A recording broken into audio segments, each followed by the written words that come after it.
Magandang oras, magandang buhay, magandang umaga sa lahat ng ating mga kababayan, mga ka-Golden Boy. Meron tayong bagong update ngayon ng resulta sa eleksyon natin.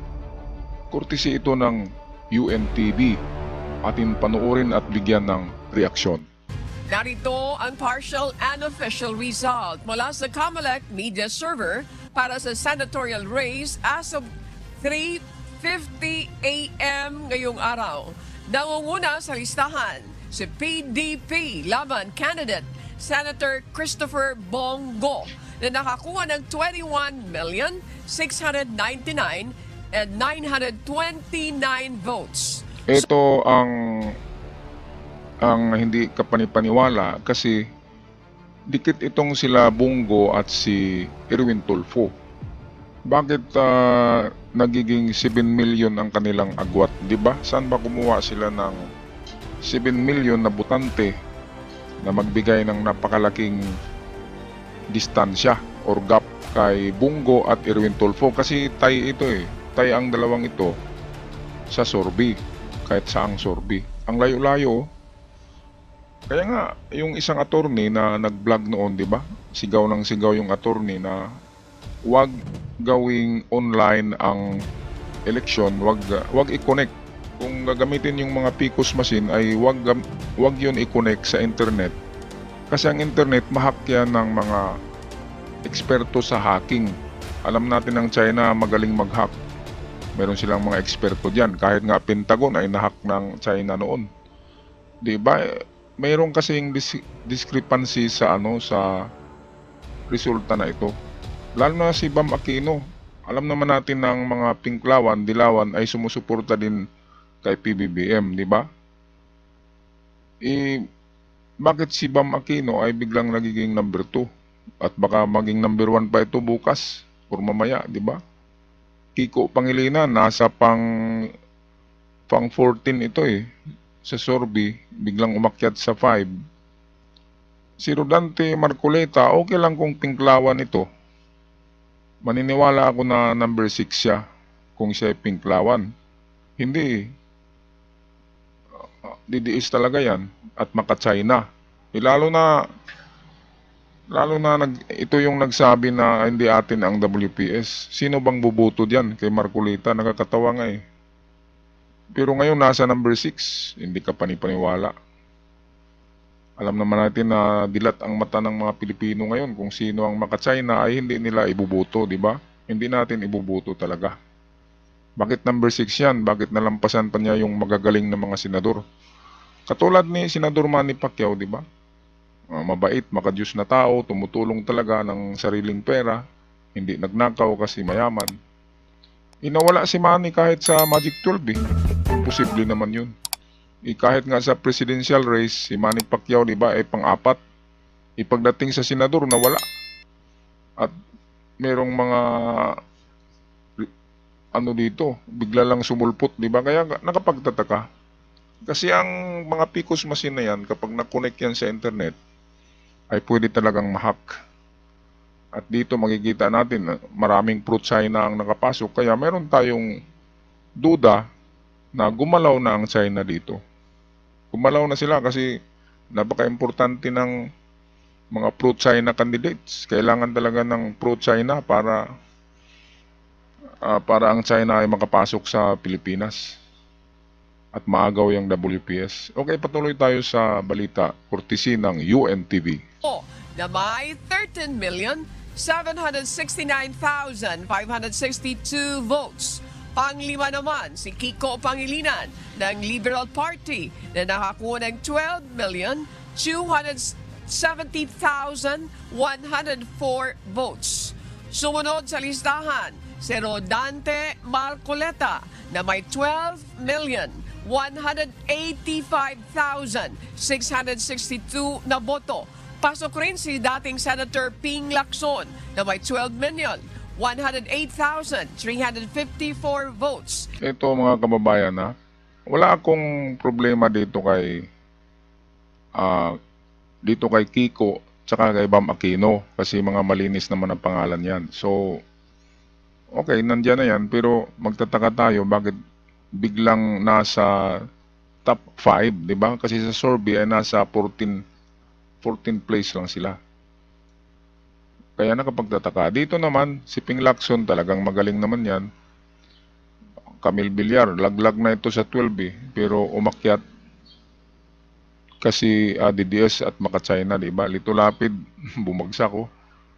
Tito Usen, oh. Maganda namang record nito, biglang bagsak din.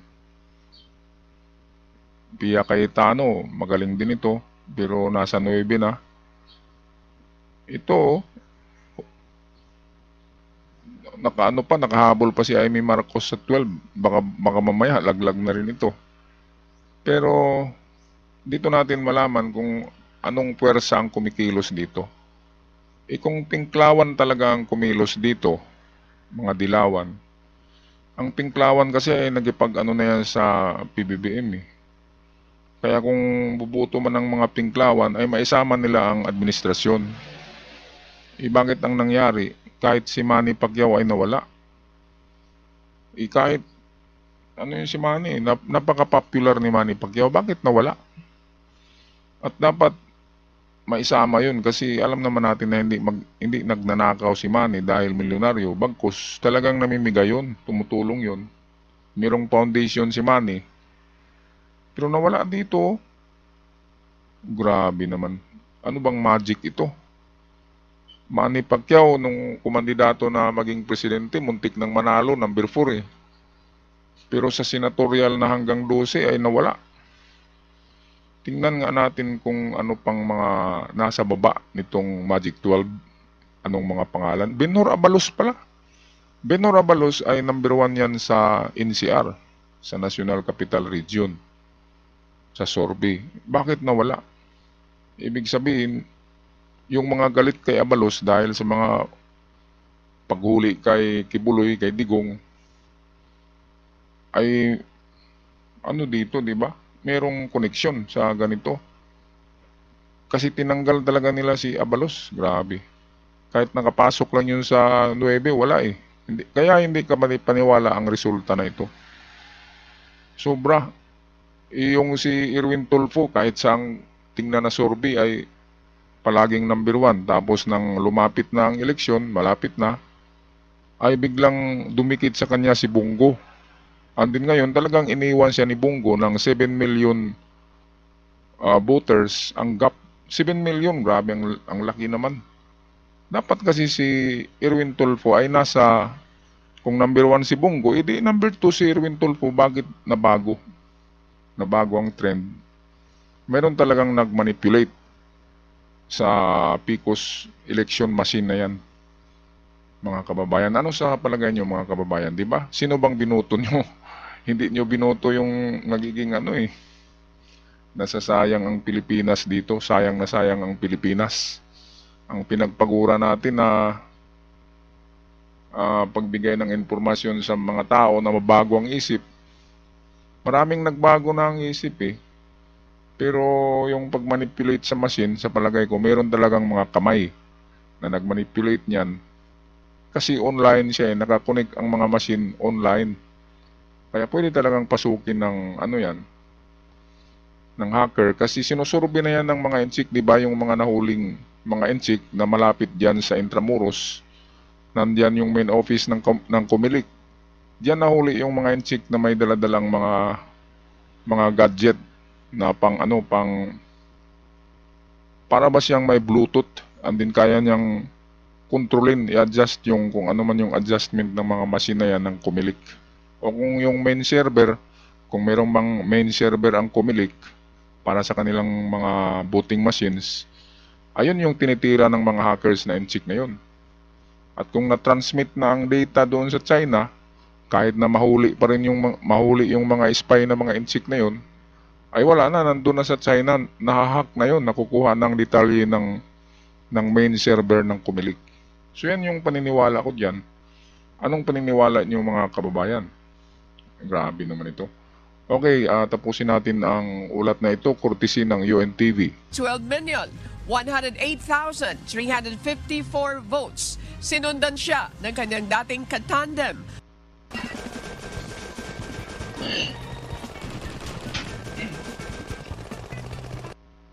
at former Senate President Tito Soto na may 11,902,429 votes. Nasa 9th spot si Senator Pia Cayetano na may 11,676,205 votes. Habang top 10 si Camille Villar na nakakuha ng 10,985,089 na boto.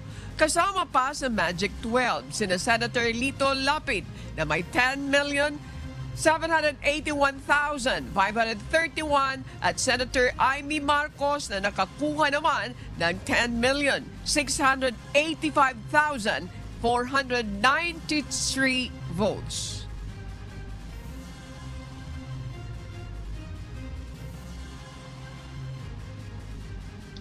Alright, so ito'y unofficial result pa ito kasi hindi pa ito na-proklama.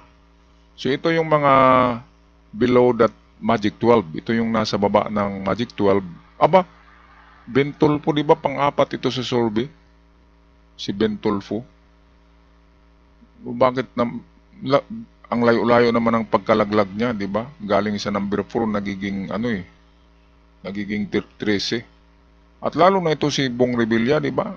Malakas to kasi artista at dating senador. Bakit biglang nawala? Biglang laglag Pati si Binay, ayan Abalos, ayun. Lahat ng magaling na kandidato ng alyansa nasa na. Talagang hinatak pababa. Lalo na si Manny, number 18 na lang. Grabe naman. Si Manny, marami ang nagmamahal dyan kasi marami ang fans ni Manny Pacquiao. National treasure natin yan Bakit nalampasan pa ni Marcoleta? So meron talagang dito, mga kamay na nagmaniobra nito. Grabe kahit itong si Busita na lang ang inakyat, hindi Kasi si Busita hindi yan maka-China, di ba? Hindi siya umakyat Grabe naman ang kalukuhan ito. Sobrang pandaraya nito. Online kasi siya, online na pandaraya to. Grabe. So ito naman yung mga sa mga party list. Akbayan, number 1, Duterte Youth. Nako, nandiyan yung Duterte Youth Tingog, 4PS. Uswag, Ilonggo. Aba, bakit ang Solid North Party ay number 8 na lang? Grabe naman yan. Solid North Yan yung mga Ilocano. Bakit number 8? Marami yan. Grabe. So ito lang yung ating latest update ngayon mga kabayan. Mga ka-Golden Boy, kayo ba'y maniniwala sa resulta na ito? Alam ko hindi niyo binoto tong iba dito na nasa Lalo na itong number 6. Na Marcoleta, alam nyo na maka-China yan Wala talagang buboto dyan na Pilipino. Bakit nandyan sa 6? Kasi mahal siya ng mga inchik. Kasi pinaglaban niyang West Philippine Sea kontra sa Pilipinas. Siya yung nag-promote ng WPS na China daw Kaya love siya ng mga Chinese na nag-hack, nag-manipulate nitong voting machine ng Pilipinas. Kahit ipasuri yan sa mga eksperto sa Amerika, ang main server ng Comelec. Talagang mayroong makikita yan na nahack na yan. Kasi sobrang layo ng ng agwat ni Bungo tsaka Erwin. Diyan natin pagbabasihan kasi tay ang dalawa, dapat kunti lang ang diferensya. 7 million ang diferensya. Si Bam Aquino pwedeng aakyat yan sa number 7, pero number 2, number 1 na ngayon Si Kiko Pangilinan ay okay naman ito, wala akong masabi kay Kiko. Nakapagtataka lang, biglang taas si Bam Aquino, sobra. Alam naman natin ang Pinklawan ay bumuboto din yan sa administrasyon. Pero okay lang yan kung hindi maka-China tong dalawa, Bam Aquino at Kiko, okay lang yan.